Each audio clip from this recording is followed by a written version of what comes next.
दोस्तों आज से हम लोग एक नया सीरीज स्टार्ट कर रहे हैं जिसमें क्लास 12 इंग्लिश फॉर्मेट्स का हम लोग चैप्टर वाइज समरी बताएंगे आपको। और समरी इतने आसान लैंग्वेज में इतने अच्छे से आपको बताएंगे, हर एक सेंटेंस हर एक पंक्ति को आपको डिटेल में अच्छे से हिंदी में बताते हुए चलेंगे ताकि जो है आपको समझने में कोई दिक्कत ना हो। कोई भी इंस्टीट्यूट कहीं पे भी आप पढ़ते होंगे तो ज़रूर जो है उनसे आपको कुछ ना कुछ ऐसा लाइन होगा जो आप नहीं सीख पाए होंगे। सो यहाँ पे अच्छे से क्लियर कर लीजिए, हर एक पंक्ति हर एक सेंटेंस को अच्छे से डिटेल में बताते हुए चलेंगे और यहाँ पे वही चीज़ बताएंगे जो कि आपको याद रहे, आप आसानी से एग्जाम में वो चीज़ लिख पाओ। तो वही सारे चीज़ हम यहाँ पे बताएंगे।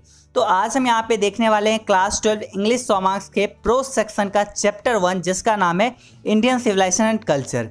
तो इसका मतलब क्या होता है इंडियन सिविलाइजेशन एंड कल्चर का? इसका मतलब हो जाता है भारतीय सभ्यता और संस्कृति। और इसको लिखे कौन है? महात्मा गांधी जी। मतलब महात्मा गांधी जी भारतीय सभ्यता और संस्कृति के विशेषताओं का वर्णन इस पाठ में किए हैं। तो ये क्वेश्चन आ सकती है कि इस चैप्टर को कौन लिखे हैं, इस पाठ को आखिर लिखे कौन है? तो महात्मा गांधी जी। आगे हम लोग थोड़ा सा महात्मा गांधी जी के बारे में जान लेते हैं, उसके बाद हम लोग आराम से समरी देखना स्टार्ट करेंगे, समरी को आपको बताना स्टार्ट कर देंगे। तो सबसे पहले यहाँ पे बात आती है महात्मा गांधी जी का जन्म कब और कहाँ हुआ था। तो महात्मा गांधी जी का जन्म 2 अक्टूबर 1869 ईस्वी को पोरबंदर गुजरात में हुआ था।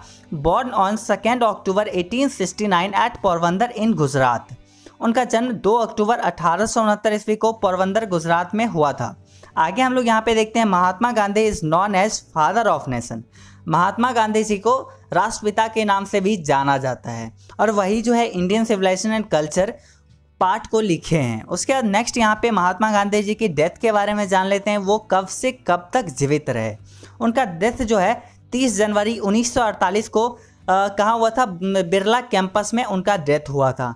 तो ये चीज़ आप अच्छे से एक बार याद रखना। उसके बाद चलिए हम लोग समरी की ओर चलते हैं। चलिए दोस्तों अब हम इस चैप्टर का इस पार्ट का हम आपको डिटेल में अच्छे से समरी बताते हैं। अच्छे से एक एक पंक्ति को आपको डिटेल में हिंदी में बताते हुए चलेंगे आसान भाषा में, ताकि आपको समझने में कोई दिक्कत ना हो, कोई परेशानी ना हो। हर एक लाइन आपको याद रहेगी इस वीडियो को देखने के बाद। तो बस आपको क्या करना है, इस वीडियो को एक लाइक कर लेना है ताकि जो है हम आपके लिए ऐसी वीडियोस बनाते रहे और आपको ऐसी वीडियोस मिलती रहे। तो लाइक ज़रूर कर लीजिए। उसके बाद सबसे पहले चलिए हम लोग इस इंडियन सिविलाइजेशन एंड कल्चर का पहला लाइन देखते हैं, पहला सेंटेंस देखते हैं इसमें क्या लिखा हुआ है। इसमें लिखा हुआ है this essay Indian civilization and culture is written by Mahatma Gandhi. यह निबंध इंडियन सिविलाइजेशन एंड कल्चर जो है महात्मा गांधी जी के द्वारा लिखा गया है। तो इसमें एक बात गौर करने वाली है कि यहाँ पे क्या लिखा हुआ है, this essay Indian civilization and culture, मतलब यह निबंध। इसमें यह चीज़ गौर करिए, यह जो है एक निबंध है, यह एक एसे है। हो सकता है आपके एग्जाम में ऑब्जेक्टिव क्वेश्चन आ जाए कि इंडियन सिविलाइजेशन एंड कल्चर क्या है, एस्से है, पोएम है या फिर स्टोरी है। तो आंसर क्या हो जाएगा? यह एक एस्से है, दिस इज एन एस्से। आगे चलिए आगे देख लेते हैं क्या लिखा हुआ है। Who is known as father of nation, जिसको हम लोग राष्ट्रपिता के नाम से भी जानते हैं। मतलब क्या आती है बात निकल के, इंडियन सिविलाइजेशन कल्चर महात्मा गांधी जी के द्वारा लिखा गया है, जिन्हें हम लोग राष्ट्रपिता के नाम से भी जानते हैं। उसके बाद यहाँ पे क्या है अगला sentence, he was born on 2 October 1869 at Porbandar in Gujarat. उनका जन्म 2 अक्टूबर 1869 ईस्वी को पोरबंदर गुजरात में हुआ था। चलिए इसको आप लोग अच्छे से समझ गए होंगे। चलिए नेक्स्ट लाइन हम लोग यहाँ पे देखते हैं क्या लिखा हुआ है। इसमें लिखा हुआ है in this essay Mahatma Gandhi has highlighted the salient feature of Indian civilization and culture.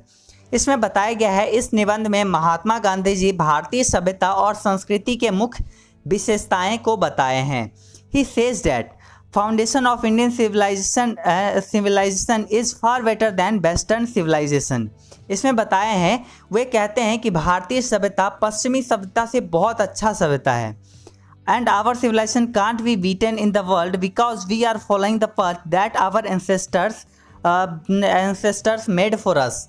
यहाँ पे क्या लिखा हुआ है, इसमें क्या बोला गया है, वे कहते हैं कि हमारे सभ्यता को विश्व में कोई सभ्यता हरा नहीं सकती है, कोई सभ्यता पीछे नहीं छोड़ सकती है, क्योंकि हम लोग उस रास्ते पे चलते हैं जो हमारे पूर्वज हमारे लिए बना के गए हैं। अब हम लोग यहाँ पे देखते हैं इंडियन सिविलाइजेशन कल्चर का नेक्स्ट लाइन, नेक्स्ट सेंटेंस में क्या बोला गया है। इसमें बोला गया है there is a charge against us by western people that we are ignorant and stolid. यहाँ पे क्या बोला गया है, पश्चिमी लोग हम पे आरोप लगाते हैं कि हम लोग अनपढ़ और मूर्ख हैं। But Gandhi ji says this charge is against our merit. लेकिन गांधी जी कहते हैं यह आरोप हमारे गुण, हमारे मेरिट के खिलाफ है। We can also do everything but our civilization does not give us permission to do so. हम लोग वे सारे चीज़ कर सकते हैं जो पश्चिमी लोग करते हैं, लेकिन हमारा सभ्यता, हमारी संस्कृति जो है हमें ऐसा करने को इजाज़त नहीं देती है, तो इसलिए हम लोग ये सारी चीज़ नहीं करते हैं। अब हम लोग यहाँ पे इंडियन सिविलाइजेशन एंड कल्चर का नेक्स्ट लाइन देखते हैं, इसमें क्या लिखा हुआ है। इसमें बोला गया है Gandhi ji says that our ancestors preferred village to cities. हमारे पूर्वज जो थे वे शहरों की अपेक्षा गाँव में रहना पसंद करते थे, क्योंकि because they new cities are full of wires, crimes, robbers and thefts. क्योंकि शहरों में जो है क्राइम बढ़ा हुआ है, रॉबर्स मतलब डकैती बहुत ज़्यादा होता है, चोर बहुत रहते हैं, इसलिए वो जो है शहर में रहना पसंद नहीं करते थे। But in village people live in peace. लेकिन गांव में लोग शांतिपूर्वक रहते हैं, खुशी खुशी रहते हैं, इसलिए हमारे पूर्वज शहरों की अपेक्षा गांव में रहना ज़्यादा पसंद करते थे। आगे यहाँ पे बोला गया है Gandhi ji says that mind is a restless word. इसमें आगे गांधी जी कहते हैं कि हमारा दिमाग जो है एक बेचैन चिड़िया है, बेचैन पक्षी है। The more it get the more it want. यहाँ पे बोला गया है जितना इसको मिलता है, जितना हमारे दिमाग को मिलता है, उतना ही ये और ज़्यादा चाहता है। एंड रिमेन्स अनसेटिस्फाइड, लेकिन फिर भी ये असंतुष्ट रहता है। So we should not indulge in our passion. तो इसलिए हमें जो है अपने जुनून में नहीं मगन रहना चाहिए।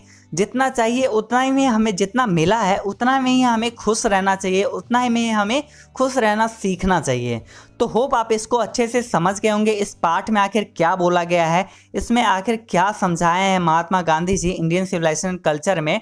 तो महात्मा गांधी जी के बारे में हम लोग जान लिए कि इनका जन्म कब हुआ था। 2 अक्टूबर 1869 ईस्वी को पोरबंदर गुजरात में इनका जन्म हुआ था। इनको हम लोग राष्ट्रपिता के नाम से भी जानते हैं। उसके बाद इनका डेथ हुआ था 30 जनवरी 1948 ईस्वी को कहाँ पे, बिरला कैंपस में इनका जो है डेथ हुआ था। उसके बाद हम लोग यहाँ पे आगे देखे थे इंडियन सिविलाइजेशन कल्चर में यह निबंध है। इंडियन सिविलाइजेशन कल्चर यह एक निबंध है जो कि महात्मा गांधी जी के द्वारा लिखा गया है, जिन्हें हम लोग राष्ट्रपिता के नाम से भी जानते हैं। उनका जन्म 2 अक्टूबर 1869 को गुजरात के पोरबंदर में हुआ था। इस निबंध में महात्मा गांधी जी भारतीय सभ्यता और संस्कृति के मुख्य विशेषताएं को बताए हैं। वे कहते हैं कि भारतीय सभ्यता पश्चिमी सभ्यता से बहुत अच्छा है। वे कहते हैं कि हमारे सभ्यता को विश्व में कोई सभ्यता नहीं हरा सकती, कोई सभ्यता पीछे नहीं छोड़ सकती, क्योंकि हम लोग उस रास्ता पे चलते हैं, उस राह पे चलते हैं जो हमारे पूर्वज हमारे लिए बना के गए हैं। पश्चिमी लोग हम पे आरोप लगाते हैं कि हम लोग अनपढ़ और मूर्ख हैं, लेकिन गांधी जी कहते हैं कि ये आरोप हमारे गुण, हमारे मेरिट के खिलाफ है। तो आगे यहाँ पे बोला गया है हम लोग वे सभी कुछ कर सकते हैं जो पश्चिमी लोग करते हैं, लेकिन हमारा सभ्यता हमें इस चीज़ का इजाज़त नहीं देता है। हम लोग जो हमारा सभ्यता कहता है उसी के अकॉर्डिंग हम लोग चलते हैं। आगे जो यहाँ पे गांधी जी कहते हैं कि हमारे पूर्वज जो थे शहरों के अपेक्षा गांव में रहना पसंद करते थे, क्योंकि वे जानते थे कि शहर में जो है चोरी, डकैती, यही सब चीज़ से भरा हुआ है, लेकिन गांव में लोग शांतिपूर्वक रहते हैं, खुशी खुशी रहते हैं। आगे यहाँ पे बोला गया है कि हमारा दिमाग जो है एक बेचैन पक्षी है, बेचैन चिड़िया है, जिसको जितना मिलता है उतना ही ये और ज़्यादा चाहता है। इसलिए यहाँ पे गांधी जी बोले हैं कि मतलब हमारा दिमाग को ऐसा सोचना चाहिए, हमें ऐसा मानना चाहिए कि हमें जितना मिला है उतना में ही खुश रहना चाहिए। ये नहीं कि अब जुनून में लगे रहे, मतलब जितना मिल रहा है और ज़्यादा चाहते रहे, ये चीज़ ना करे, बल्कि जितना मिला है उसी में खुश रहना चाहिए।